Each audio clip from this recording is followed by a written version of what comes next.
Good day, folks. This is Greg Judy Green Pastures Farm. I just moved the bulls onto their first paddock. We're actually starting spring grazing now on the bull farm. I finished up yesterday with the last paddock of winter stockpile. And today is April 15th. We're grazing. The cow maw's been grazing for about 2 weeks. But the bulls, we had to hold them back because we still had some winter stockpile, and I wanted to give this a little bit more time to get ahead of them because I don't want to get in here too soon and be what they call chasing your grass all summer long. So all I did, I just opened up this gate, and they still have water. Here, the same water tank. And that gate I will now close so they can't go back on what they were on. So what I did when I came into this paddock, I split this paddock diagonal. So think about a rectangle. It's kind of a rectangle. It's more long back to the blacktop than it is wide. And I started right here on this corner. Well, actually, that's where I ended up at. But I went clear to that far corner over there. And then I split it off to the right, halfway down this fence line right here. So I'm gonna do the same thing from that top down to that corner. So we're getting 4. I'm gonna get 4 paddocks off this first piece, 4 days. And boy, this one over here, I don't know what it is. It looks like it's even taller. So we are using a solar charger. There's the solar panel, and this is it's not the speed right. I'll show you. Just open that puppy up. There's not a wasp in there. Oh, there was. He didn't get me though. Ooh, that was close. That's a Cyclops. 16 joule. Folks, this is one hot charger. I mean, it's hot. And you got a deep cell marine battery in there with the clips on it. And there's your solar panel up there. And of course we got a switch on it where we can shut it off if we want. Last time I checked this, it was about 8,500. Darn wasp. But you gotta watch it. You open that up, I almost got it right in the face. All this is waiting on us. We're going to be going clear back to that far woods line back there, circling around the farm and coming back around. And I'll see if you can tell where we were at yesterday. It's pretty easy to see. If you look straight at that house over there, I was right in front of it yesterday. That's the last place we grazed. You see all those dark spots laying on the ground? Those are cedars. I murdered them yesterday with my loppers. I bet I cut 200 cedars over there yesterday.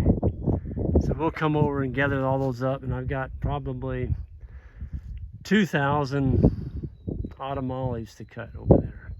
But now we've got it grazed off, we'll get them.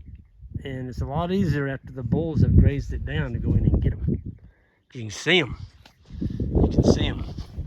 And I get them. I get that electric chainsaw and I cut them. Cut them off, leave about a 2-inch stalk sticking up so you can find the stalk, and then I paint them with crossbow and diesel fuel. 1 quart of crossbow to 5 gallons of red diesel. It gets them, boy. These bulls are so happy, or they haven't even moved out of this area. There's 64 South Pole bulls in here, and they're all sold. Everybody's already put their money down, except for the machos. And we're gonna be auctioning the machos off. That's gonna be the latter part of July.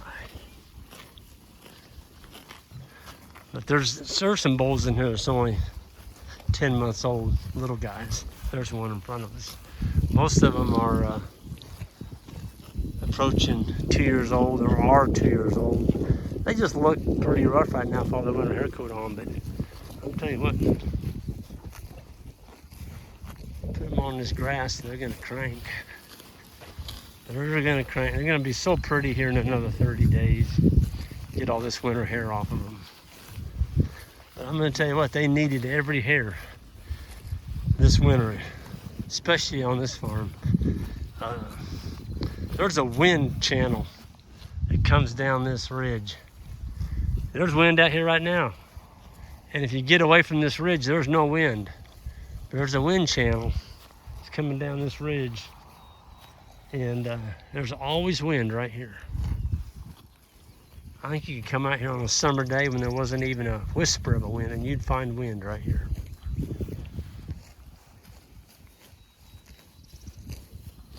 You can see the remnants of the old winter stockpile. There's a piece of it. They'll stomp that down. And when they do, the earthworms will eat that. And then our stockpile is going to be coming up through. You can see where I split it over here. I'll go show you my corner post real quick. I do everything with what I can carry. I don't use the steel post driver. I don't use any steel posts for my corners. I just do this.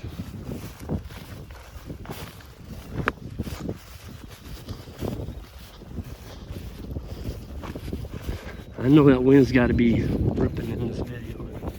It's the way it is. So I just put a pigtail in, and then I angle brace it down with a step in. And then when it's soft, I just take another one and I put it right on the foot feet to keep that foot from popping out. That's it. Of course, the reel is up there by the road hanging on a fiberglass post.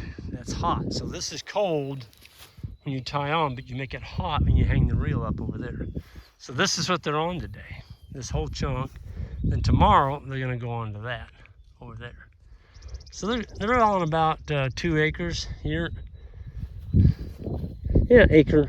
They're probably about 1.5 acres. Tomorrow they'll be on another 1.5 acres. And then this will be split in 2 diagonally. So I know one thing, them bulls are happy to be out grazing. When I opened that gate a while ago, they all just looked at me like, really? You gonna let us in there? I just wanted it to get off to a better start. And I was hoping we'd get some rain. We haven't got any rain yet. They're saying from 3 to 5 today.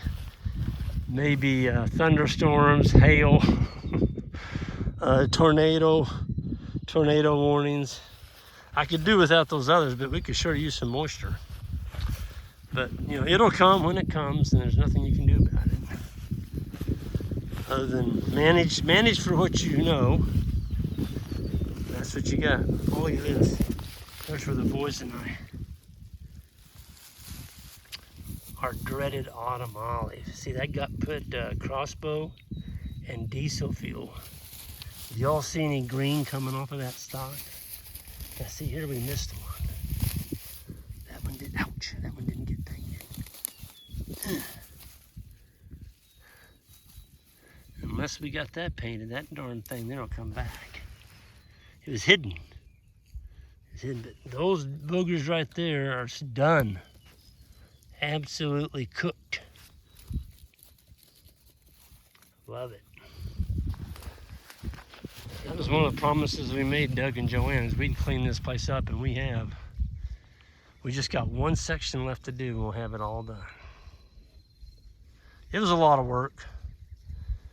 But the thing about clearing brush, especially invasive species, if you do it right, it is so satisfying to stand back and look at it and like, man, got rid of all those brambles that were trying to take over our farm. We don't have to deal with them anymore.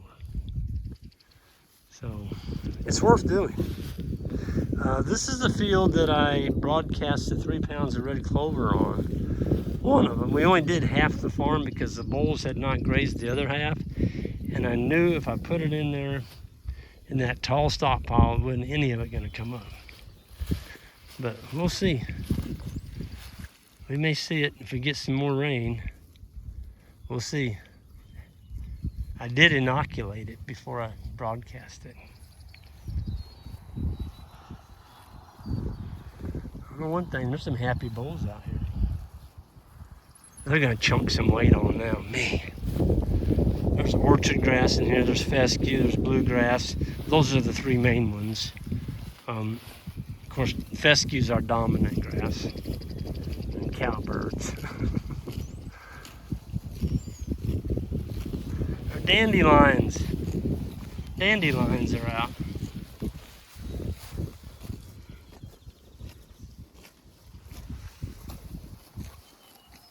That's a pretty little bull right there.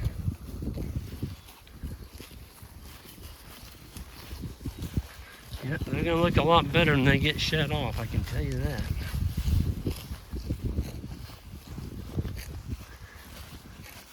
These bulls in the next 45 to 60 days, they're just gonna be a growth spurt. They're just gonna explode because they're right at that size that they're gonna do that. You won't even recognize them in 60 days. With that, I'm gonna go ahead and sign off here. I've got things I gotta get going on, and everyone have a good one. And we'll see y'all down the road. And hit that subscribe button on the way out. And anybody wanting to come to the grazing school, I think there's a couple openings still left on the advanced grazing school. That's May 4th through the 6th, and you can check it out on greenpasturesfarm.net. And we'll see y'all down the road.